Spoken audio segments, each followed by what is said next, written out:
მოგესალმებით. ყველას მადლობა მობრძანებისთვის და ჩემთვის ძალიან სასიხარულოა, რომ დღევანდელი დღის ღონისძიების მონაწილე ვარ და ასევე მადლობა ორგანიზატორებს, რომ ეს გახდა ჩემთვის შესაძლებელი. როგორც ნათანმა აღნიშნა, მე ძირითადად ზოგად მიდგომას შევეხები და დავრჩები სოციალური მეცნიერების ჩარჩოებში, ასე ვთქვათ, შევეხები ნარატივს, როგორც ფორმას, გამოხატვის ფორმას, ასევე მის მრავალ სხვა ჟანრს და გამოხატულებას, ძირითადად ცხოვრების ისტორიის კვლევას ასევე და მის განვითარებას.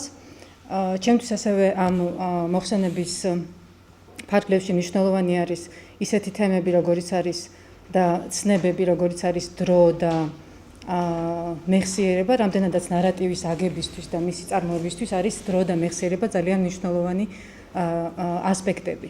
ის განსაზღვრავს ასევე იმას, თუ როგორ უნდა გავიკოთ. ან შეიძლება ასე ვთქვათ, როგორ შეიძლება მოხდეს ნარატივის გაგება დროისა და მეხსიერების გათვალისწინებით, ამ ორი ასპექტის გათვალისწინებით.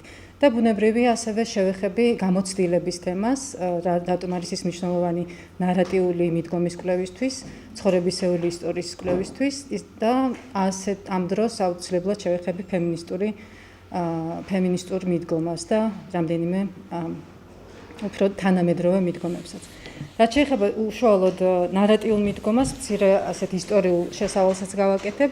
ეს არის მიდგომა და მიმართულება, რომელიც საკმაოდ ფართოსფეროა, თუმცა ზოგადად ნარატივი, როგორც ცნება და როგორც სიტყვა, ალბათ ძალიან ხშირად და ძალიან ხშირად გვხვდება, როგორც პოპულარულ დისკურსში, ასევე საჯარო პოლიტიკაში შეიძლება შევხვდეთ, მედიაში, აბსოლუტურად ყველგან შეიძლება შევხვდეთ ამ ცნების გამოყენებას, მაგრამ არა როგორც ცნების ალბათ. თუმცა მას სხვადასხვა სფეროში დაახლოებით ის მაინც ამოსავალი წერტილის არის, რომ ის გადმოსცემს პირად ისტორიას. თუმცა შეიძლება არა აკადემიურ სფეროში და აკადემიური სფეროს მიღმა შესაძლოა არ იყოს უშუალოდ პირად ისტორიაზე გამახვილებული ყურადღება. ნარატიული მიდგომის შესწავლის მიმართულება და მისი განვითარება სოციალურ მეცნიერებებში იყო ერთგვარი მცდელობა, რომ გავიგოთ თვითობის, ანუ self-ს, რასაც ვუწოდეთ სოციალურ მეცნიერებებში და გენდერის კვლევებში და სოციალური კონტექსტს შორის არსებული კომპლექსური ორმხრივი მიმართება. და ამ ცხოვრებისეული ისტორიების გააზრებისას და თხრობისას იმას თუ როგორ აძლევენ მნიშვნელობას, რა მნიშვნელობას ანიჭებენ თვითონ ინდივიდები და როგორ აღწერენ თავიანთ ცხოვრებას. ამისათვის ძალიან მნიშვნელოვანია ზუსტად სიტყვებს იყენებენ აღწერისას და შეიძლება გამოიკვეთოს რამდენიმე მიმართულება ნარატიული მიდგომის კვლევისას. ეს არის ის თუ კვლევარს რა აინტერესებს, ხო? აინტერესებს ზოგადად მთლიანი ცხოვრების მთელი ციკლი, როდესაც ის იკვლევს ნარატიული მიდგომის გამოყენებით, თუ ზოგადად ერთი მონაკვეთი, მაგრამ უფრო სიღრმისეულად. და მისი ამოსავალი წერტილი ამ შემთხვევაში არის სწორედ სიღრმისეული შესწავლა. ნარატიული მიდგომის მკვლევრები აღნიშნავენ, რომ ეს პირველად განვითარდა სოციოლოგიისა და სოციალური ფსიქოლოგიის მიმართულებით, თუმცა ასევე ძალიან დიდი პოპულარობა ჰქონდა და გავრცელდა სოციალური მეცნიერებების მრავალ სხვა დისციპლინაში და ასევე აერთიანებს ძალიან ბევრ და მრავალფეროვან მეთოდოლოგიურ მიდგომას. ისევ და ისევ აქაც ცენტრალური ასპექტი არის ფოკუსირება ინდივიდზე, მის ცხოვრებაზე და იმაზე თუ როგორ არის ეს ცხოვრება მის მიერ განცდილი, თუ ეს შეიძლება ესე ვთქვათ. გარდა ამისა, ინდივიდის გამოცდილებისა და მის ცხოვრების გამოცდილების გარდა ასევე მკვლევრები ფოკუსირდებიან იმ კონტექსტებზე, რომლებშიც ეს ინდივიდები ცხოვრობენ. რამდენადაც ის კონტექსტები ახდენენ ძალიან დიდ გავლენას სწორედ ამ ნარატივის კონსტრუირებაზე. ინდივიდის ცხოვრების და გამოცდილების შესწავლის მცდელობა არ ყოფილა ახალი იდეა, ასე ვთქვათ. ის უფრო მეტად განვითარდა და პოპულარული გახდა 80-იან წლებში, თუმცა მანამდეც იყო ერთგვარი მცდელობები, რადგანაც ფოკუსი და ასე ვთქვათ აქცენტი იმაზე, რომ ცხოვრებისეული ისტორიები მნიშვნელოვანი არის სამყაროს უკეთ შესაცნობად, ეს ნამდვილად არ იყო ახალი მიდგომა. მაგალითად არსებობს ყველაზე ადრინდელი კვლევა, რომლებსაც სოციოლოგიის მიმართულებით ასახელებენ, ეს იყო ტომასის და ზნანეიცკის პოლონელი ფილოსოფოსის და სოციოლოგის კვლევა პოლონელ მიგრანტებზე ამერიკაში. ეს იყო კვლევა, რომელიც ჩატარდა 20-იან წლებში, თუმცა დაიბეჭდა ცოტათი მოგვიანებით 58 წელს და ეხებოდა სწორედ მიგრაციის გამოცდილებას. და ეს მიგრაციის გამოცდილება ამ სოციოლოგებმა, რომლებმაც ჩაატარეს კვლევა, გადაწყვიტეს, რომ შეესწავლათ წერილების და ინდივიდუალური მიმოწერის შესწავლის შედეგად. მათთვის მნიშვნელოვანი იყო სწორედ პირადი მიმოწერები და წერილები ამ მიგრანტების. ეს იყო ერთ-ერთი პირველი მცდელობა, როგორც ნარატიული მიდგომის კვლევარები აღნიშნავენ. იყო ერთეული სხვა შემთხვევებიც, სანამ 80-იან წლებამდე მივალთ, ეს ცოტა ისტორიული მიმოხილვა რომ გავაკეთოთ, მაგრამ ეს ამ დანარჩენ შემთხვევებს ჰქონდათ როგორც case studies, რასაც ეძახიან შემთხვევის სიღრმისეული შესწავლის მაგალითები იყო და ერთეული შემთხვევა. თუმცა 80-იან წლებში უფრო მეტად გაიზარდა ინტერესი და ამის მიზეზად თვითონ კვლევარები გამოკვეთენ რამდენიმე წინაპირობას და რამდენიმე მიზეზს, რამდენიმე ასპექტს, რომელზეც გავამახვილებ ყურადღებას. პირველი, ან შეიძლება ეს არ დავაგდეს ასე იერარქიულად, მაგრამ ერთ-ერთი მიზეზი იმისა, თუ რატომ დაინტერესდნენ კვლევარები უშუალოდ ცხოვრებისეული ისტორიების შეგროვებით, ეს იყო ზეპირი ისტორიის სფეროს გაფართოება. აღსანიშნავია ის, რომ ზეპირი ისტორიები უპირისპირდებოდა ისტორიული ცვლილებების და მოვლენების უფრო ფართო, გავრცელებულ და დომინანტურ ნარატივს. და მის ასევე მაკრობუნებას, რაც იყო განპირობებული იმით, რომ ისტორიკოსები კონცენტრირდებოდნენ და ძირითადად ეყრდნობოდნენ დოკუმენტურ მასალას და დოკუმენტურ წყაროებს, რომელშიც არ იყო ბევრი მათთვის ინდივიდების ცხოვრება და ისტორია იყო იმდენად მნიშვნელოვანი, რამდენადაც ეს ადამიანები და ინდივიდები ფიგურირებდნენ ამ დოკუმენტურ წყაროებში. ბუნებრივია, თუ არ ფიგურირებდნენ, მათი ცხოვრება ისტორიკოსებს არ აინტერესებდათ. ამდენად ძალიან ბევრი ადამიანის ისტორია დარჩა ამ დოკუმენტური მასალის მიღმა და ამის პარალელურად ასევე იზრდებოდა კრიტიკა ტრადიციული ისტორიული წყაროების და მასალის სწორედ სელექციური ბუნების გამო. ასევე იმის გამოც, რომ ძალიან ბევრი ადამიანის ეკონომიკური, პოლიტიკური და კულტურულ ცხოვრებაში გამოცდილების ისტორიები და იყო აბსოლუტურად უხილავი და უბრალოდ გამოტოვებული, მარტივად გამოტოვებული ამ ისტორიებიდან, ოფიციალური ნარატივიდან. ამ ინდივიდუალური ისტორიების ჩართვა ბუნებრივია მათ ხილვადობას უფრო გაზრდიდა. მეორე მიზეზი, რომელსაც კვლევარები გამოკვეთენ, ეს უკვე უკავშირდება ფემინისტური მეორე ტალღის განვითარებას 70-იან წლებიდან და იმ ნააზრევის განვითარებას, რომელიც კაცები დომინირებული პრაქტიკების გარდაქმნისკენ იყო მიმართული. და ზეპირი ისტორიის კვლევრების მსგავსად ამ პერიოდის ფემინისტი თეორეტიკოსების მთავარი ამოსავალი წერტილი და მიზანი იყო, რომ წარმოიჩინათ ის მიჩქმალული ისტორიები, რომლებიც იყო მანამდე ადრე უხილავი. ასევე ის თემები და იმ თემებზე გაემახვილებინათ ყურადღება, რომლებზეც ადრე არ საუბრობდნენ და არც წერდნენ, როგორც აღნიშნა და არ იყო დოკუმენტირებული ქალების გამოცდილება. ამ პერიოდის ფემინისტური მეთოდოლოგიის განახლებაზეც საუბრობენ ამ დროს, რადგანაც ეს სწორედ უკავშირდებოდა ჩაგვრილ სოციალურ სისტემაში ქალების ცხოვრების ადეკვატურად გააზრებას, რაც შესაძლებელი გახდებოდა სწორედ ქალთა გამოცდილების გამოაშკარავების და მათი უფრო სიღრმისეულად შესწავლის საფუძველზე. ამდენად 60-70-იან წლებიდან ფემინისტების ძალისხმევის შედეგად უკვე საუბრობდნენ იმაზე, რომ როგორც აკადემიაში, ასევე მის გარეთაც დაიწყეს საუბარი იმაზე, რომ ქალების გამოცდილებები არის გამორიცხული ძალიან ბევრი სფეროდან. იქნება ეს პოლიტიკა, მედიცინა, ბიზნესი, ასევე სხვადასხვა სოციალური თუ ჰუმანიტარული მეცნიერებების მიმართულებებიდან. და მათი გამოცდილებები იყო აბსოლუტურად უგულებელყოფილი. ამის პარალელურად, რაც არ არის გასაკვირი, დიდი ხნის მანძილზე ხდებოდა კაცების ცხოვრების და მათი გამოცდილებების აღწერა. ხოლო როგორც აღნიშნე, ქალების ამბები, ასე ვთქვათ, გაზიარებული ამბები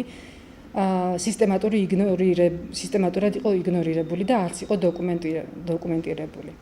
ამგვარად სწორედ მნიშვნელოვანი გახდა ნარატიული ფორმის მიდგომის განვითარებისთვის ის, რომ სწორედ აკადემიაში აღმოაჩინეს და ამაზე მოგვიანებითაც ვისაუბრებთ, ის შეუთავსებლობები და ასე ვთქვათ, უფრო შეუსაბამობები ცხოვრებისეულ გამოცდილებებსა და თეორიულ ჩარჩოებს შორის, ასევე მეთოდოლოგიურ მიდგომებს შორის, რომლებსაც ასწავლიდნენ და რომლებსაც იყენებდნენ, რაც მათ გამოცდილებებს არ აღწევდა სტუდენტების გულისხმობს სტუდენტების გამოცდილებებს.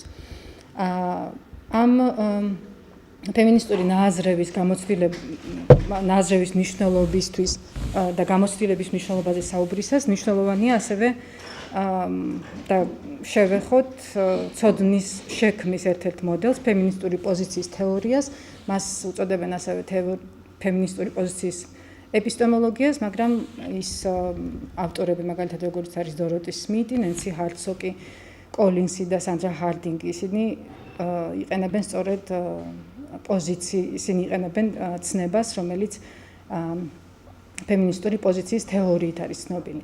მათთვის მნიშვნელოვანი იყო ჩაგრული ჯგუფების პერსპექტივების გამოყენება და სწორედ ამ პერსპექტივების შედეგად და მათზე დაფუძნებით ისეთი ცოდნის მიღწევა, სწორედ რომელიც შეუქმნიდა აქტივიზმს და სოციალურ აქტივიზმს და ცვლილებებისთვის ბრძოლას ადეკვატურ საფუძველს. და სწორედ ამ ფემინისტური პოზიციის თეორეტიკოსებისთვის იყო მნიშვნელოვანი ქალების პერსპექტივასა და გამოცდილებაზე დაყრდნობით შესწავლა სოციალური სამყაროზე. მათთვის მაგალითად ამ მიდგომის მომხრეებისთვის მნიშვნელოვანი იყო რამდენიმე ასპექტი. ჯანეტ ჰოლანდი მაგალითად გამოყოფს 4 ასპექტს, რომელზეც ვისაუბრებ, ეს არის ფემინისტური პოზიციის ეპისტემოლოგიისთვის რა განასხვავდა, რა იყო მათთვის რამდენიმე მახასიათებელი. ეს იკვლევს მიმართებას ცოდნასა და ძალაუფლებას შორის, რაც უპირისპირდება იმ მეცნიერულ მეთოდს, რომელიც ცდილობს იპოვოს პირდაპირი კავშირები ცოდნასა და რეალობას შორის. მეორეს იყო ის, რომ ეფუძნება, რაც ადრე ვახსენებთ, ფემინისტური პოზიცია ქალების გამოცდილებებს, მათ ემოციებსა და ასევე სხეულებრივი გამოცდილებები შემოდის ამ კონტექსტში. და სწორედ ამ გამოცდილებების შესახებ უშუალოდ ქალების საუბრობენ, ანუ პირადი გამოცდილების შესახებ იქნება ეს ემოციური, სხეულებრივი და სხვა ნებისმიერი გამოცდილება, თვითონ საუბრობენ საკუთარი გამოცდილების შესახებ. მნიშვნელოვანია ასევე ფემინისტური პოზიციისთვის ქალთა გამოცდილებების მრავალფეროვანი სპექტრი და ისინი აღიარებენ განსხვავებებს ქალების გამოცდილებებს შორის. და კიდევ ერთი, რომ ცოდნა, რომელიც ფემინისტური პოზიციით მიიღება და იწარმოება, ეს არ არის ტოტალური და არ არის მიუკერძოებელი, რომელზეც კოლინსის სიტყვებით, როდესაც ამბობს, პოზიციის თეორიის მიზანი არ ყოფილა იმის მტკიცება, რომ იგი ჭეშმარიტების მეთოდია, ან ჭეშმარიტებას ეძიებს და ჭეშმარიტების თეორია.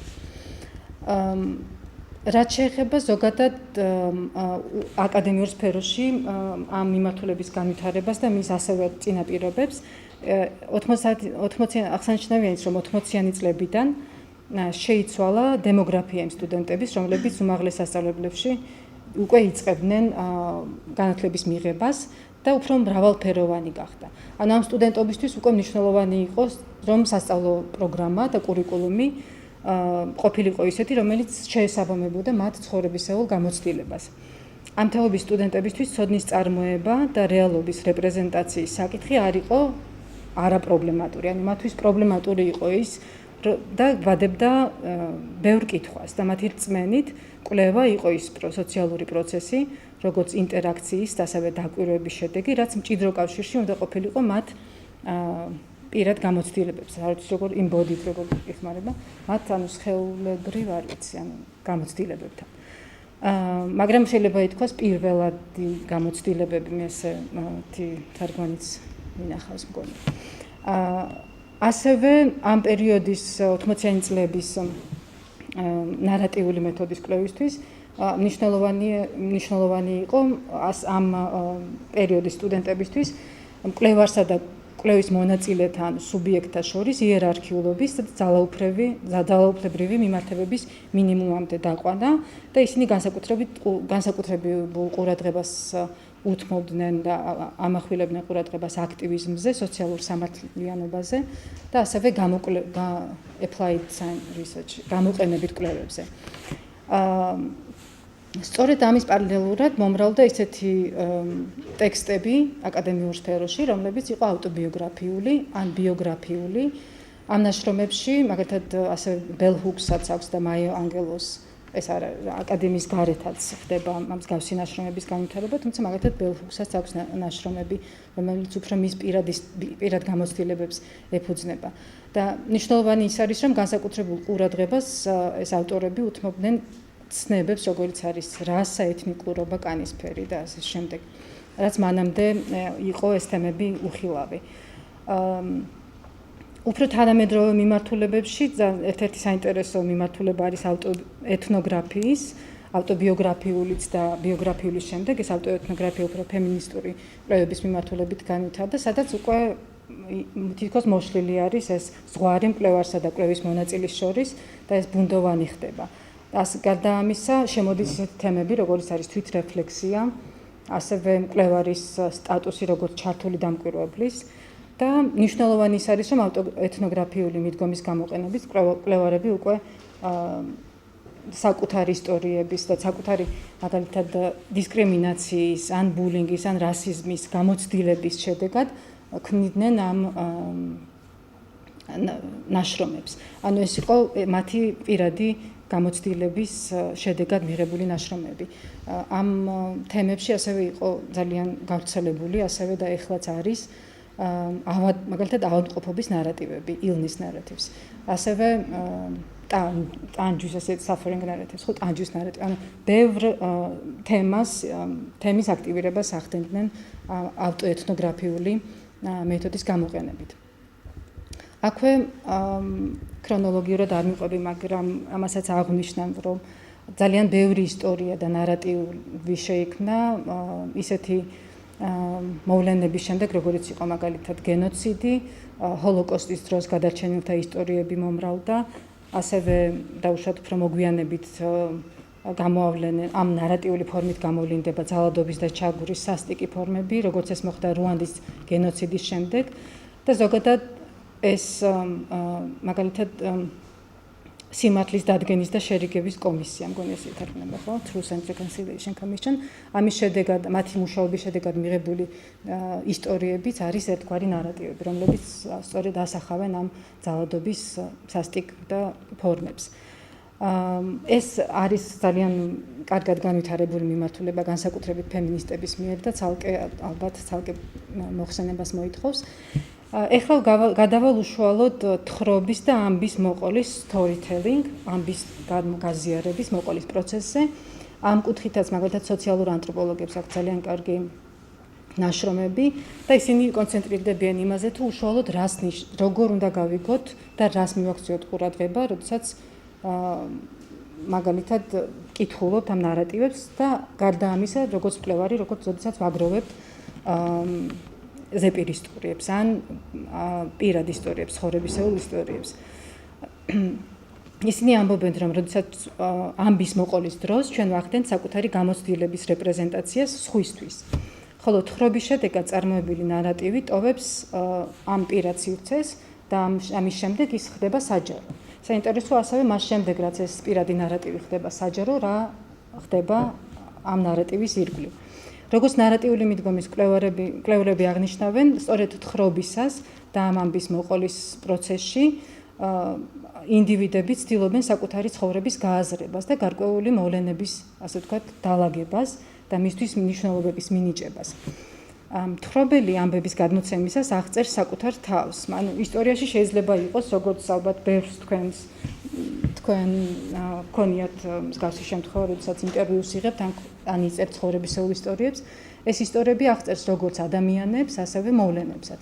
ამ ადამიანებს შორის შეიძლება ისინი პირველ რიგში აღწერენ საკუთარ თავს, მაგრამ ასევე აღწერენ სხვებსაც. ანუ ეს სხვები არიან ასევე ან სხვერპლი, ან გმირი, ან საკუთარ თავს ან სხვადასხვა მოვლენას ან ამბავს, ან ინჭებენ სხვადასხვა მნიშვნელობებს. თხრობის მიზანი კი ამ მოვლენის გააზრება და ახსნა არის. რამდენიმე სოციალური ანთროპოლოგის აზრით კი შესაძლებელია ამ თხრობის და ამბის გაზიარების შედეგად გარკვეულ მოვლენებთან შეგუებაც მოხდეს და ამ მოვლენების ისტორიით, ასე ვთქვათ, და მისი გამოცდილებით ცხოვრების გაგრძელება. რა თქმა უნდა, ისინი უკავშირებენ ამას ტრაუმატულ გამოცდილებებს. ხოლო მოვლენები, რომლებიც არის ამ ამბებში და გაზიარებულ ამბებში აღწერილი, დროის სხვადასხვა მონაკვეთში ხდება და ხშირად მთხრობელი ცდილობს გადმოსცეს ქრონოლოგიურად, რომელშიც ქრონოლოგიური დაცვა, თქვენც ალბათ, როდესაც გაცნობი ხართ ზეპირი ისტორიის ტექსტებს, არ არის ეს მაინც და მაინც დროის ქრონოლოგია დასწრის კალენდარული დრო არ არის, ხო? და მათთვის არ არის ეს მნიშვნელოვანი ასპექტი, გულისხმობ კვლევარებისთვის. თუმცა მთხრობელი ცდილობს, რომ ეს დაალაგოს იმის მოვლენების მიხედვით, თუ როგორ მოხდა.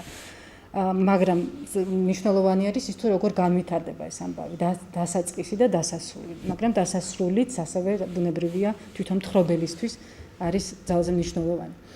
ამბის გადმოცემისას ხდება ისტორიაში აღწერილი გამოცდილებისთვის მნიშვნელობის მინიჭება, ეს როგორც აღნიშნეთ, და ასევე ინტერპრეტაცია. ხოლო ინტერპრეტაცია, ამ ინტერპრეტაციის დროს და გაზიარების დროს ამ პროცესის მონაწილე არის როგორც მთხრობელი, ასევე მსმენელიც. მნიშვნელობა კი გამოცდილების ინტერპრეტაციისგან ცალკე მდგომი არ არის და ის სხვა სიტყვებით რო ვთქვათ და ამის შესახებ ხაზგასმით აღნიშნავენ მკვლევრები, რომლებიც იკვლევენ ამ ცხოვრებისეული ისტორიის მიდგომას, რომ გამოცდილება არ არის იგივე, რაც ამბავი, რასაც ისინი ყვებიან. ამ ამბავი და გამოცდილება არ არის იდენტური. რამდენადაც ეს არ ნიშნავს იმას, რომ ჩვენ არ თვლით მათ ნარატივებს ლეგიტიმურად, მაგრამ ის, რომ ამაზე დაფიქრება გვმართებს, როდესაც დავუშვათ ნარატივებს ვეცნობით, ალბათ არის მნიშვნელოვანი თემა, რადგანაც ისინი არც ამბობენ იმას, რომ ეს არის მიზანი, ასე ვთქვათ, ნარატივების შეგროვებით, თუმცა ამ ინტერპრეტაციისას, რომელიც ტექსტ, რომლის დროსაც ამბის ხელახალი ინტერპრეტაცია ხდება, ამ შემთხვევაში თვითონ მთხრობელს აქვს ის ძალაუფლება, რომ შეცვალოს იგივე ნარატივში ის, რაც მას სურს, რომ შეცვალოს. ან შეიძლება დაამატოს, ან გამოაკოს, ან ასევე გააქტიუროს სხვადასხვა სუბიექტურობები, ემოციური ფონი. ანუ იმის თქმა სურთ ასევე მკვლევრებსაც და რომ ეს ისტორიები მუდმივად კონსტრუირებადია, რაც არანაირად არ მიიჩნევა დავუშვათ არალეგიტიმურობის კუთხით რაიმე ან ნიშნად, თუმცა ეს ისტორიები, რომ მუდმივად განიცდიან კონსტრუირებას და არიან მუდმივად ინტერპრეტირებადი, ესეც არის ძალიან მნიშვნელოვანი. რადგანაც ძალიან ისეთი ტექნიკური ტერმინებით რომ ვთქვათ, შეიძლება ეს ისტორია უბრალოდ დავარედაქტიროთ, იმიტომ რომ ჩვენი ისტორია და როგორც ჩვენ გვსურს, ისე გადმოვცემთ სხვადასხვა პერიოდში. ეს ნარატივები, გარდა ამისა, რომ შეიძლება აი ამ ინტერპრეტაციის გავლენას განიცდიდნენ, შეიძლება ასევე ძალიან დიდ გავლენას განიცდიდნენ სხვადასხვა კულტურულ კონტექსტში, სხვადასხვა კულტურული ნორმების გამო, ხო? ისინი ბუნებრივია კულტურული კონტექსტის გარეშე და მის მიღმა ვერ განვითარდება, ანუ ვერ შეიქმნება ეს ნარატივი და კულტურული კონტექსტის გათვალისწინება იმ მხრივ არის აქ მნიშვნელოვანი, რომ დომინანტური ნარატივი ახდენს გავლენას ზოგადად ამ ინდივიდუალურ ლოკალურ ნარატივზე, რომლითაც არის ჩვენი ყოველდღიურობა გაჟღენთილი.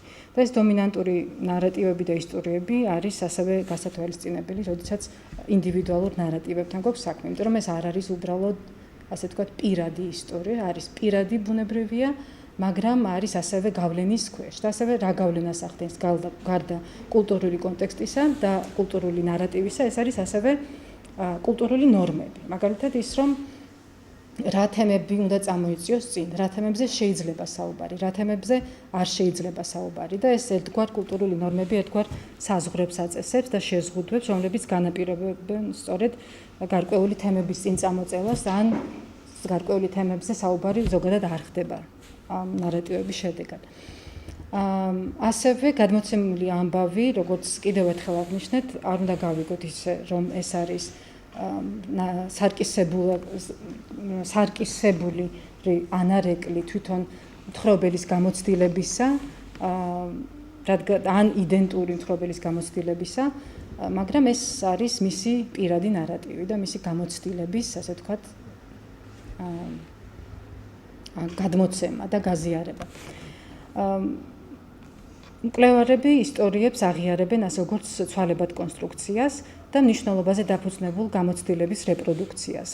და ისინი თვლიან, რომ სწორედ მთხრობელს აქვს არჩევანი თუ როგორ წარმოადგენს მის ტექსტს, მის ისტორიას და მის ამბავს. როდესაც საუბრობთ ასევე ისტორიის და ამბის გაზიარების პროცესზე, უშუალოდ პროცესზე და ამ თხრობის პროცესზე, საინტერესო არის, როგორ აღწერს მას მაგალითად ანთროპოლოგი ჯექსონი, სხვათა შორის მაიკლ ჯექსონი, მაგრამ არა მომღერალი. ეს არის ერთ-ერთი მნიშვნელოვანი მკვლევარი, რომელიც იკვლევს ასევე storytelling, ამბის გაზიარების პროცესის პოლიტიკურ მნიშვნელობას. ის ამბობს, როდესაც თხრობისას ხდება მოვლენების ერთგვარი რეკონსტრუქცია და ახლებურად წარმოება და შეიძლება აღდგენაც, მთხრობელი არ არის პასიური. როდესაც ის იხსენებს და ხელახლა გადმოსცემს ამ მოვლენებს, პირიქით ის სხვებთან და განსაკუთრებით საკუთარ წარმოსახვასთან დიალოგის და გაზიარების გზით აქტიურად არის ამ ამბის არა მხოლოდ ახლებურად გადმოცემაში, არამედ მის განახლების პროცესშიც, reworking, ესე რომ ვთარგმნოთ, განახლების პროცესი, ხო? არამედ იმ რეალობის ახლებურად გააზრებაში, რომელშიც ის ცხოვრობს. და მისთვის ესეც ერთ-ერთ ოპტიმისტურ გამოსავალს ხედავს ამ ნარატივების გაზიარების შემდეგ, რომ შეიძლება ნარატივის და ამბის გაზიარების შედეგად ეს რეალობა უფრო ასატანი გახდეს მთხრობელისთვის. როგორც აღნიშნეთ ადრე, ცხოვრების ისტორიის დეფინიცია არის საკმაოდ ფართო და ხდება ამ გამოყენების, მაგრამ შეიძლება ამ ყველა ნახსენებ ჟანრებს, რაც ჩამოვთვალე და მიდგომებს, ერთი ამოსავალი წერტილი ჰქონდეთ ის, რომ თხრობის პროცესის დროს ხდება, როგორც აღნიშნეთ, თვითრეპრეზენტაცია. ეს არის ყოველდღიური სოციალური პრაქტიკების ნაწილი და ასევე პირადი თუ საჯარო სივრცის ნაწილიც. ასევე შესაძლოა ეს გადმოცემა იყოს ორგანიზებული და ნარატივის და დიალოგის გზით, მაგრამ ზოგი მკვლევარი მაგალითად უფრო შორს მიდის და ამტკიცებს, რომ გამოცდილება ზოგადად არის ნარატიული ფორმის. ანუ მათთვის გამოცდილება არ არსებობს ნარატივს, გამოცდილება და ნარატივი ცალ-ცალკე. მათთვის ეს არის ერთიანი კონსტრუქტი და ადამიანის ცნობიერებაც კი არსებითად, ცნობიერებასაც კი, როგორც ისინი ამბობენ, აქვს არსებითად ნარატიული ფორმა, რადგანაც ამის გადმოცემის მუდმივ პროცესში ვართ, ისტორიის გადმოცემის და თხრობის ყოველდღიური პრაქტიკები ამას მოიაზრებს. ზოგადად რა მიმართება იმაზე მინდა ვისაუბრო ისტორიასა და ნარატივს შორის, ის შეიძლება ზოგი მკვლევარი აღნიშნავს, რომ გავიგოთ როგორც იარაღი სამყაროს შემეცნების და რადგანაც ნარატივი აბსოლუტურად ყველგან გვხვდება, ხო, ზეპირი ისტორიის ტექსტებში, ძალიან დიდ და უზარმაზარ ტრანსკრიპტებში, ასევე პირად დოკუმენტებში და წერილებში, ყველა მოიცავს ნარატივს. ამრიგად ნარატიული მიდგომის მკვლევართა რწმენით, ნარატივი არის ამბების გადმოცემის იარაღი. იმ ამბების და ისტორიების, რომლებიც დომინანტურ კულტურულ ნარატივს უპირისპირდებიან და ქმნიან სივრცეს და საფუძველს უქმნიან ალტერნატიული მნიშვნელობით დატვირთულ კონტრნარატივებს, როგორც წინააღმდეგობის და პოლიტიკური ბრძოლის ალტერნატიული ფორმების მნიშვნელობების და დეფინიციის გამოხატვას. დანარჩენი მოხსენების დროს მინდა შევეხო ორ საკითხს, რაც არის დროისა და მეხსიერების თემა, რაც ასევე მნიშვნელოვანი არის ნარატივის კონსტრუირებისას. მნიშვნელოვანი ცნებები არის დრო, მაგალითად მნიშვნელოვანი ცნება არის ცხოვრებისეული ისტორიების მიდგომის გამოყენებისას და თხრობის და გაზიარების დროს ძალიან დიდი მნიშვნელობა ენიჭება, როგორც ადრეც აღნიშნეთ. ამ კუთხით ცხოვრებისეული ისტორიები ავლენენ ერთგვარ ტემპორალურ, შეიძლება ესე ვთქვათ, დროით, ტემპორალური ორგანიზების პროცესებს. რამდენადაც ცხოვრების ისტორიის კვლევა მოიცავს რეტროსპექტულ ნარატივს და ყოველთვის აწმყოს გადასახედი და ყვებით და ვაზიარებთ ისტორიას, რომელიც წარსულს ეხება. ხშირ შემთხვევაში ყოველთვის არა, მაგრამ ხშირ შემთხვევაში, განსაკუთრებით ზეპირი ისტორიების შემთხვევაში, განსაკუთრებული თეორიული მნიშვნელობა ენიჭება სწორედ დროის ცნებას. ის დროც და მეხსიერებაც არის, შეიძლება ითქვას, ნარატივის წარმოების და მისი კონსტრუირების პროცესის ნაწილი. ხოლო თანამედროვე ანალიზის მიხედვით, მეხსიერება როგორც წარსულს, ასევე აწმყოს ეხება და ძალიან ხშირად ის არის ასევე მომავალთან კავშირში. როგორც ადრეც აღვნიშნეთ, ეს ნარატივთან მიმართებით, მაგრამ ამ შემთხვევაში მეხსიერება, როგორც მეხსიერების ზეპირი ისტორიების მკვლევრები აღნიშნავენ, არ არის მხოლოდ პირადი და ინდივიდუალური, ის არის, შეიძლება იყოს პირადი, მაგრამ ამავე დროს ის არის აუცილებლად სოციალური, კულტურული და პოლიტიკური პოზიციონერების პროდუქტი. მაგალითად, მეხსიერების გარკვეული ნაწილი და აქ მგონი ძალიან მნიშვნელოვანი ავტორი არის მარიანა ჰირში, რომელიც არის ლიტერატურის კრიტიკოსი, მაგრამ ასევე გენდერის ქალთა კვლევების მიმართულებით პროფესორი და მკვლევარი. ის აღნიშნავს, რომ ისტორიები, რომლებიც შეიძლება ჩვენ არ გადაგვხდენია, იყოს ჩვენი მეხსიერების ნაწილი. და ამ მეხსიერებას მარიანა ჰირში უწოდებს პოსტმეხსიერებას და ამ ცნებით, ეს ცნების დამკვიდრება სწორედ მას უკავშირდება და ამ ცნებაზე დაყრდნობით ის იკვლევს ასევე მისი მშობლების ჰოლოკოსტის გამოცდილებას. ის ამბობს, რომ მისი მშობლების მეხსიერება არის ასევე მისივე გამოცდილების ნაწილი, რადგანაც ასევე მიუხედავად მისი მეხსიერების ნაწილი, არა გამოცდილების, რადგანაც მას ყოველთვის ესმოდა ეს ისტორიები, როდესაც ის მათ გარემოცვაში იყო. და ერთ-ერთი მნიშვნელოვანი მისი ნაშრომი არის პოსტმეხსიერების თაობა, generation of post memory.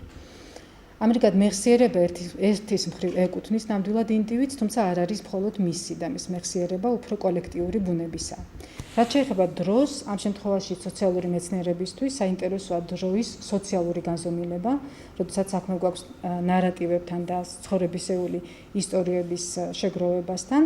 დრო, რომელიც არის ასევე არც ქრონოლოგია და არც კალენდარული დრო, მაგრამ ეს არის ერთგვარი არაწრფივი კონსტრუქცია. ხშირად, როდესაც საქმე გვაქვს ცხოვრებისეულ ისტორიებთან, დრო არის უფრო ფრაგმენტულად და მონაკვეთებით წარმოდგენილი და ის თუ რა მიმართება, საინტერესო არის თუ რა მიმართება არის მეხსიერებასა და სწორედ ასეთ დროის ფრაგმენტებთან. ზოგი მკვლევარი მას უწოდებს human time, ადამიანის დროს და ასევე განცდილ დროს, experienced time, რაც არ არის სტატიკური და მათი აზრით ეს დრო არის მუდმივად ინტერპრეტირებადი. რომელიც არის გამოცდილების ნაწილი და ეს მიმართებები ისტორიის კვლევისთვის, დროის მიმართებები კვლევის კონტექსტში ხშირად უკავშირდება წარსულს. მაგრამ როგორც აღნიშნეთ, შეიძლება არ უკავშირდებოდეს აგრეთვე აწმყოსა და მომავალს. ზოგადად სოციალურ მეცნიერებებში ნარატიული მიდგომის მიმართ არსებობდა და არსებობს კრიტიკული დამოკიდებულება და ბუნებრივია როგორც ყველა მიმდინარეობის მიმართ ალბათ, მაგალითად მას ბრალსდებენ გადაჭარბებულ და ზედმეტ ინდივიდუალიზმის გამო და ასევე იმის მიმართ, რომ მაგალითად ინდივიდები ახდენენ მნიშვნელობის კონსტრუირებას, რაც შემდგომში ყალიბდება ცოდნად იმის შესახებ, თუ როგორ არის სოციალური რეალობა თავად კონსტრუირებული. თუმცა არაერთი ბიოგრაფიული და ავტობიოგრაფიული ნაშრომი და მისი ავტორი ყურადღებას ამახვილებს იმაზე, რომ ისინი არ ტოვებენ ყურადღების მიღმა, მაგალითად მაკროსოციალურ სტრუქტურებს და ამ პროცესებშიც ინდივიდის უწყვეტ ჩართულობაზე საუბრობენ. ისინი ამბობენ, რომ დავუშვათ ინდივიდუალური ისტორიით, პატარა ისტორიის, small stories, რაც დიდ ისტორიას ამ შემთხვევაში ამბავს, ისტორიას გულისხმობ, როგორც ამბავს, უპირისპირდება. ისინი ამბობენ, რომ პატარა ისტორიაზე კონცენტრირებით, ისინი კონტექსტუალურ მახასიათებლებს არ გამორიცხავენ. რა შეიძლება ითქვას უშუალოდ ნარატიული მიდგომის განვითარებაზე და მის, ასე ვთქვათ, ბედზე, როგორც დაიწყო განვითარება 80-იანი წლებიდან. შეიძლება დავასკვნათ ის, რომ ნარატივით დაინტერესება არ იყო დროებითი გატაცება, და როგორც ყველაზე დიდი კრიტიკოსი ალბათ სოციოლოგის პოლ ატკინსონი აღნიშნავდა და აკრიტიკებდა, რომ ეს მოძრაობა ამ მოძრაობით იყვნენ დაინტერესებული და მოიცავდა მხოლოდ ექსცენტრულ ჯგუფს, ძირითადად თვითკმაყოფილი ინდივიდებისგან შედგებოდა. ეს ეპოქა დღესაც სხვადასხვა დღესაც არის და არის საკმაოდ მრავალფეროვანი ეს მიდგომა და ეხლა უკვე ინტერნეტის პლატფორმის და ონლაინ პლატფორმის გამოყენებით ხდება არაერთი ავტობიოგრაფიული ისტორიის და ავტობიოგრაფიული ამბის საჯაროდ ასე ვთქვათ გაზიარების შემდეგ ძალიან დიდი რეაგირება და ამ ხანაში ცხოვრობთ ახლა ჩვენც და განსაკუთრებით საქართველოშიც პირადი ავტობიოგრაფიული ისტორიის შედეგად ბევრი ცვლილება ხდება მოკლედ და სწორედ ეს არის ავტობიოგრაფიული ნარატივის მიზანიც ალბათ უნდა იყოს. თუმცა როგორც ბარბარა ჰარისონი აღნიშნა, შეიძლება ნარატივი ზოგადად გავიგოთ სხვადასხვანაირად. ან ჩვენი მიდგომა ნარატივის მიმართ იყოს როგორც თავად შედეგი, ანუ პროდუქტი ნარატივი, ან ჩვენთვის საინტერესო იყოს ნარატივი როგორც პროცესი, როგორც მკვლევრისთვის იყოს ეს ორი ასე ვთქვათ ფოკუსირება საინტერესო. ასევე როგორც რესურსი, ან როგორც უშუალოდ თემა. შეიძლება რამდენიმე კითხვა დავსვათ, როგორც ამას რიქსი და ბოხნერი სვამენ თავიანთ ნარატიული გამოკვლევის ნაშრომში, იმის შესახებ თუ როგორ გამოვიყენოთ ცოდნა, რომელიც მიიღება ნარატიული მიდგომის შედეგად და რა გავლენა აქვს მას ყოველდღიურობაზე. ან შეიძლება დისკუსიისთვის ეს კითხვები იყოს საინტერესო. რა ცვლილების მომტანი არის ნარატივი, შეიძლება თუ არა რომ ასევე ყოველდღიურობა ადამიანის გაუმჯობესდეს, როგორც მაგალითად ჯექსონის შემთხვევაში, როგორც ის ამბობს, რომ ამ პირადი ამბის გაზიარების შემდეგ ცხოვრება უფრო ასატანი ხდება, არის თუ არა ეს არ ვიცი ვეთანხმებით თუ არა ამას. მას მოჰყავს მაგალითად ამ ავტორებს, სოციოლოგებს მოყავთ სოციოლოგი არტურ ფრანკის მაგალითი, ის იყო სამედიცინო სფეროს სოციოლოგი, ან medical sociology, ეს არის სამედიცინო, ხო, სამედიცინო კუთხით სოციოლოგია, რომელიც შეისწავლიდა მაგალითად ავადმყოფობის ინდივიდუალურ გამოცდილებებს. და მას სწორედ მისი დღის წესრიგი, ასე ვთქვათ, იყო პოლიტიკური და აქტივისტური, რამდენადაც მისი მიზანი იყო სწორედ ავადმყოფობის ნარატივების გასაჯაროვებით, ან თუნდაც მას ამ კუთხით წერით, კულტურული დომინანტური კონცეფციის შეცვლა და მისი ახლებურად გააზრება, რასაც ასევე საზოგადოებისგან მოელოდა. რაც ასევე მოიაზრებდა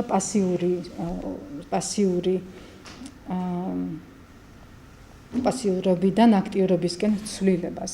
პასიური მსხვერპლის ამის თქმა მინდოდა, რომ პასიური მსხვერპლის პოზიციიდან აქტიური აგენტისკენ ცვლილებას.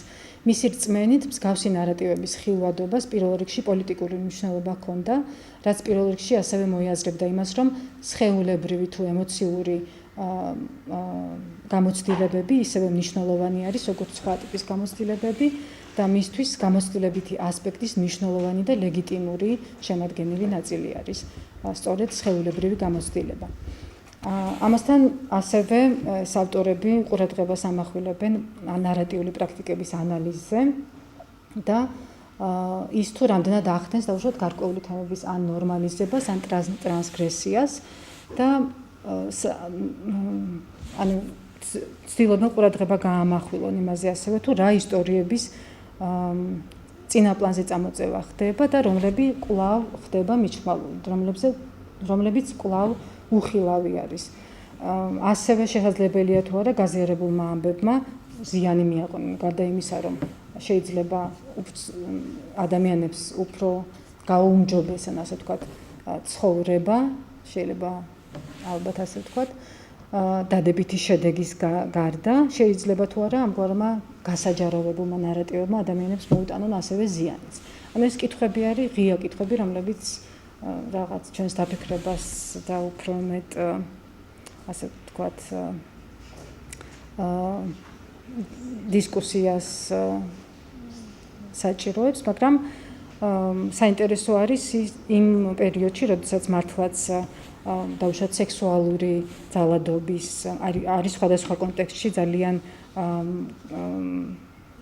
ხშირად, მაგალითად კამპანიები, რომელიც ყველამ ვიცით, მაგრამ ეს არ არის წლევანდელი და შარშანდელი მოვლენა 2010 წლიდან მახსოვს შვედეთის კონტექსტში, რასაც მიეძღვნა არაერთი ფემინისტური კვლევა სხვადასხვა იყო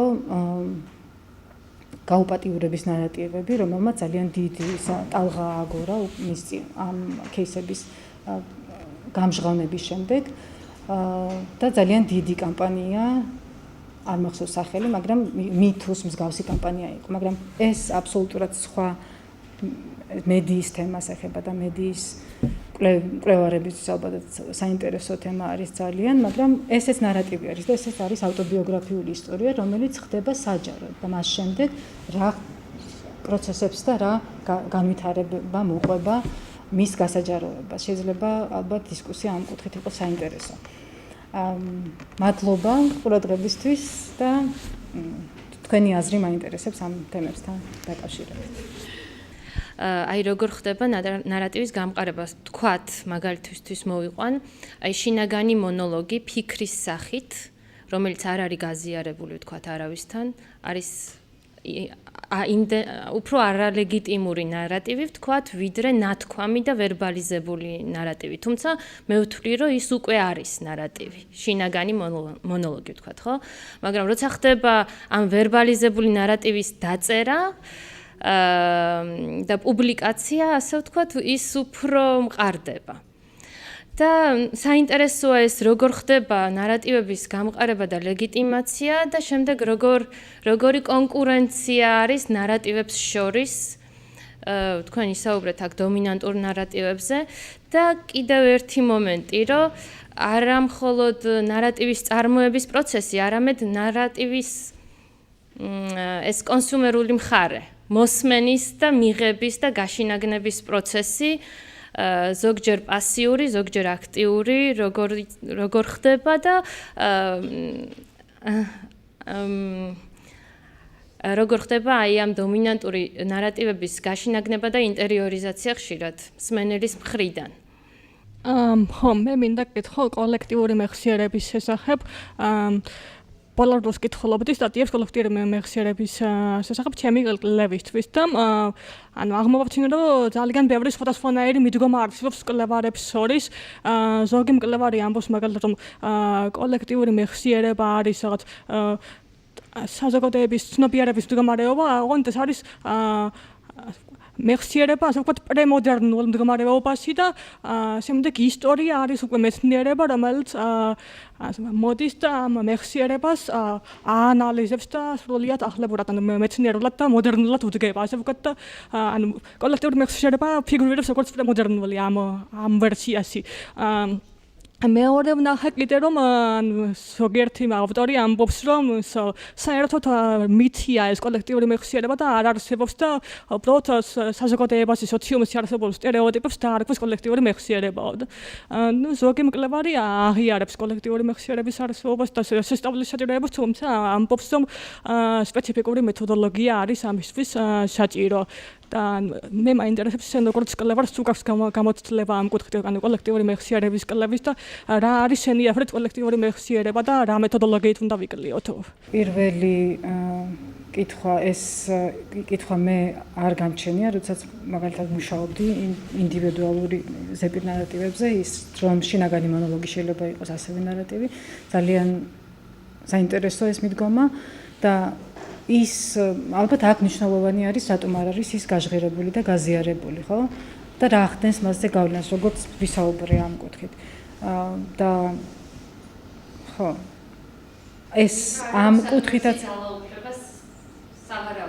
ხო, ეს ასევე უკავშირდება იმას, თუ ვისი ხმები არის გაჟღერებული და ვისი არა, ვისი ისტორიები გვესმის და ვისი არა. აი ეს დომინანტური როგორც შემდეგ კითხვაში აღნიშნე, კონკურენცია ნარატივებს შორის, ხო? ვისი ნარატივი ხდება დომინანტური და ვისი არა და ვის მიერ. ამ კუთხით მართებს ალბათ დაფიქრება და ამაში ბევრი ვიღაც და ასე ვთქვათ ინსტიტუტებიც უწყობენ ხელს კონკრეტული ნარატივების აკტივირებას, ასე ვთქვათ. შემდეგი კითხვა ეხებოდა და ისინი ფორმა შეუცვლელად შემოდიან ჩვენში და აი ეს პროცესიც საინტერესოა, როგორ ყლაპავთ და ვინელებთ ნარატივებს, რომლებიც არის დომინანტური, გამყარებული და ლეგიტიმური სისტემაში. საინტერესოა, მაგრამ ალბათ ეს შენი უფრო კომენტარი არის ამ შემთხვევაში, ხო? იმიტომ რომ მე ვერაფერს ამ შემთხვევაში ვერ დავამატებ, ნამდვილად ზოგჯერ პასიურად არ გააჩნია ნარატივსაც ალბათ, მაგრამ ზოგჯერ ხშირად ხდება მისი გაუანალიზებლად გაშინაგნება, როგორც შენ ამას უწოდებ. მადლობა კითხვისთვის. აი, შენს კითხვას რაც შეეხება, ხო, კოლექტიური მეხსიერება, მე პირადად კოლექტიური მეხსიერების კვლევის ინტერესი დიდად არ მაქვს, როგორც ასე და კოლექტიური მეხსიერებას არ ვიკვლევ, თუმცა კოლექტიური მეხსიერების გავლენები არის ძალიან მნიშვნელოვანი ინდივიდუალურ მეხსიერებაზე. აი, ეს ამ კუთხით ნამდვილად მნიშვნელოვანი არის, იმიტომ რომ გავრცელებული დავუშვათ მითები, რომლებიც შენ ახსენე, ეს მითად ყალიბდება, ხო? გარკვეული ნარატივები ყალიბდება ნამდვილად მითად. აი, როგორც მიდგომა ერთ-ერთი შენ ახსენე, რომელიც ამბობს, რომ კოლექტიური მეხსიერება საერთოდ არ არსებობს და არსებობს მხოლოდ მითები. ამ მითების წარმოქმნას იგივე ადამიანები უწყობენ ხელს გარკვეულ ისტორიულ კონტექსტებში, მაგრამ ჩემთვის მაგალითად როგორც კვლევარისთვის და რაც თანაც შეხება მქონია, საინტერესო არის მისი გავლენა სწორედ ინდივიდუალური ნარატივის წარმოქმნაზე.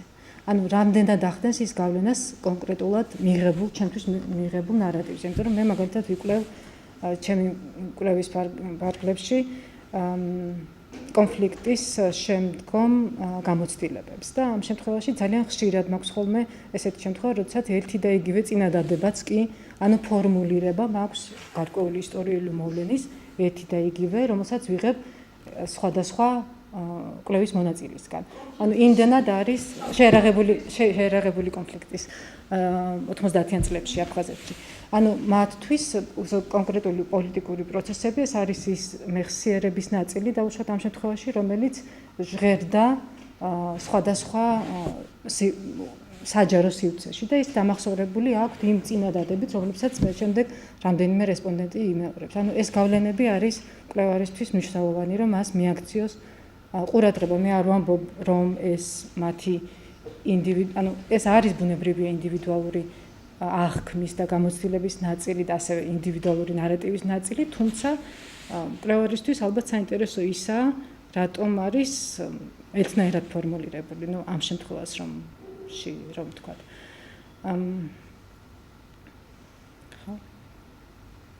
მეც მგონია, რომ არის ძალიან ბევრი მითებისგან შემდგარი კონკრეტული მეხსიერება თუ ამ კითხვასაც. დოკუმენტურ თხრობაზე, როდესაც იხსენებდნენ, არ ვიცი როგორ სიტუაციებზე იყო ლაპარაკი, განსაკუთრებით მე მგონი ტრამულ სიტუაციებზე. და რომ მაინც და მაინც აუცილებელი არ იყო, რომ ზუსტად აესახა რეალობა, გონია, რომ ზოგადად თხრობის თვისება არის განსაკუთრებით ისეთი თხრობის, სადაც რაღაცა ემოციები არის ჩართული და მაინტერესებს რამე განსაკუთრებული აცთენა თუ გამოიკვეთა ამ შემთხვევებში, რომელსაც ლაპარაკობდით. აცთენები რეალობასა და თხრობას შორის თუ გამოიკვეთა როგორი? სოციალური ფსიქოლოგია ალბათ უფრო უკეთი იკვლევს და ეს სფეროა, რომელსაც მე არ ვეხები და არ ვარ დიდი მცოდნე, მაგრამ როგორც მას დავუშვათ სოციალური ანთროპოლოგები იკვლევენ, ტრამული კვლევარისთვის ეს ალბათ ნაკლებად მნიშვნელოვანია, რამდენად არის ეს სიმართლე თუ არა. ზოგადად ჩემთვის ჩემთვის ეს გამოცდილება, რომელიც არის გაზიარებული, არის მნიშვნელოვანი იმდენად, რამდენადაც ეს არის ინდივიდუალური გამოცდილება და მე მას ეჭქვეშ არ ვაყენებ. მაგრამ მეორე საკითხია ის, თუ რამდენად შეესაბამება ის რეალობას, რომელზეც დავუშვათ ოპონენტები ამ მიდგომის, ნარატიული მიდგომის ამახვილებენ ყურადღებას. ისინი ამბობენ, რომ ყველაფერი კონსტრუირებადია, ყველაფერი ინტერპრეტირებადია და ამიტომაც როგორ შეიძლება ვენდოთ მსგავს ნარატივს. თუმცა და განსაკუთრებით ეს ფემინისტი მკვლევარები, რომლებიც ფემინისტური პოზიციის ეპისტემოლოგიის მიდგომას იყენებენ, მათთვის არის სწორედ გამოცდილების თემა მნიშვნელოვანი და ის თუ როგორ ყვება ამ გამოცდილებაზე. მე პირადად ეჭქვეშ ამ პრეზენტაციის ჩარჩოშიც არ დამიყენებია გამოცდილება. თუმცა აღნიშნა ის რამდენიმე ასპექტი, რომელზეც ამახვილებენ ყურადღებას დავუშვათ სოციოლოგები, ან სხვადასხვა მიმართულების კვლევარები, როდესაც ისინი იკვლევენ განსაკუთრებით დავუშვათ ტრაუმულ გამოცდილებას ან მეხსიერება კიდევ უფრო მეტად პრობლემატურია, ასე ვფიქრობ, იმიტომ რომ მეხსიერება ასევე ეხება კონკრეტულ ისტორიულ მოვლენებს და კონკრეტულ ისტორიულ მოვლენებს, როგორც ამ აღნიშნა, ეს ასევე შეიძლება მითებს უკავშირდებოდეს. თუმცა პირადი და ინდივიდუალური გამოცდილება ეს არის ადამიანის გამოცდილების გაზიარება კვლევართან ამ შემთხვევაში. და ეს არის სანდო იმდენად, რამდენადაც არის პირადი და ღირებული ჩემთვის, როგორც კვლევრისთვის, რომელსაც მე მიზიარები. თქვენ თავიდან დაიწყეთ ეს მე-20 საუკუნიდან დაახლოებით ნარატივების ისტორია მე-20 საუკუნიდან ვიწყებთ. მე-20 საუკუნიდან რატომ ვიწყებთ, როცა ძველი წელთაღრიცხვით მეორე 1000 წელს შტიგლაც ფილოსოფი პირველი წერდა ანალებს, ანუ თავის ისტორიებს, თავის ის რაც იმ მომენტში აწუხებდა თუნდაც. ან კიდევ უკვე პირველ საუკუნეებში წერდნენ სხვა რელიგიებს როგორ დევნიდნენ და ამ ადამიანების ინდივიდუალური პირადი ჩანაწერები არის. რა არის ის მიზეზი, რის გამოც ამ ჩანაწერებს არ ვთვლით ნარატივებად? ერთად ეს და კიდე ერთი იყო, რომ ახსენეთ ხდება ხოლმეო შემდეგ ამ ნარატივების გაახლება ან რეკონსტრუქცია და გონი ეს სიტყვა თქვი. და ეს განაახლებული უკვე გადაღეჭილი ან ჩემი გამოცდილება, თუნდაც ჩემი გამოცდილებას, რომელსაც მე შევცვლი, რამდენად ფასეულია ის მე სხვისთვის, რასაც აიკითხავს, ანუ ის როგორ თქვა, ყველაზე ცუდად თქვა, ის ნედლი მასალა ხო აღარ მოდის, რაც მე ვიგრძენ, თუნდაც ომის მე ებრაელები ახსენეთ, ის ნედლად თუ არ მოდის, ის ცოცხლად თუ არ მოდის, ამ გადაახლებულს რაღა ფასი აქვს. ბუნებრივი ნარატივი არსებობს და ყოველთვის არსებობდა, რამდენადაც ეს შემადგენელი ნაწილია ჩვენი ყოველდღიური პრაქტიკების, მაგრამ კვლევის თვალსაზრისით აკადემიურ სფეროში ყურადღება მიექცა უკვე წინა საუკუნის 20-იანი წლებიდან ქონდა ასეთი ერთეული შემთხვევები, მაგრამ 70-იანი 80-იანი წლებიდან განვითარდა. ეს იყო უბრალოდ ეს არის ფაქტი. რაც შეეხება თქვენს კითხვას ნედლ მასალაზე და იმაზე, რამდენად ის არის ღირებული უკვე მისი განახლებული ვერსიის შემთხვევაში, ბუნებრივია ეს არის ღირებული, იმიტომ რომ როგორც არ ვიცი, მნიშვნელობა აქვს ასევე იმას, უბრალოდ ამ ასპექტებს აქცევ ყურადღებას დავუშვათ როგორც კვლევარი, როდის ხდება ამ ისტორიის გაზიარება. დავუშვათ თუ ეს გენოციდის თემას ეხება, ან შეერაღებული კონფლიქტის თემას ეხება და არის ძალიან ახლოს, ანუ სიახლოვიდან და არა დისტანციიდან ყვები ამ კონფლიქტის გამოცდილების შესახებ, ბუნებრივია იქნება ორი სხვადასხვა ნარატივი, ხო, დამეთანხმებით თამაში. მაგრამ ის, როდესაც პირველი რეაქციები არის და მაშინ შეიძლება ხშირად აღნიშნავენ, რომ პირიქით ადამიანებს არაფრის მოყოლა არ შეუძლიათ წლების მანძილზე, დავუშვათ 20 წლის მანძილზე ამ გამოცდილების შესახებ არ ყვებიან. მაგრამ 20 წლის შემდეგ ხდება მისი გააზრება, ეს 20 ისე ახსენեմ პირობითად, ან 10 წლის შემდეგ, ან მას შემდეგ რაც დრო გაივლის. და ის ახლებურად წარმოადგენს, რა თქმა უნდა. მაგრამ ისე მე საუბრობდი იმის შესახებ, რომ რამდენადაც მთხრობელი არის ავტორი თავის ნარატივის, ის მას არ გულისხმობს შეცვლის ისე, რომ დავუშვათ არასწორ ინფორმაციას ან გამოცდილებას შეიტანს, ის არ შეიძლება იყოს გამოცდილება არასწორი, მაგრამ შეცვლის ისე, როგორც მას უნდა, რადგანაც მისი ნარატივია. შეიძლება სხვა ფორმულირებით.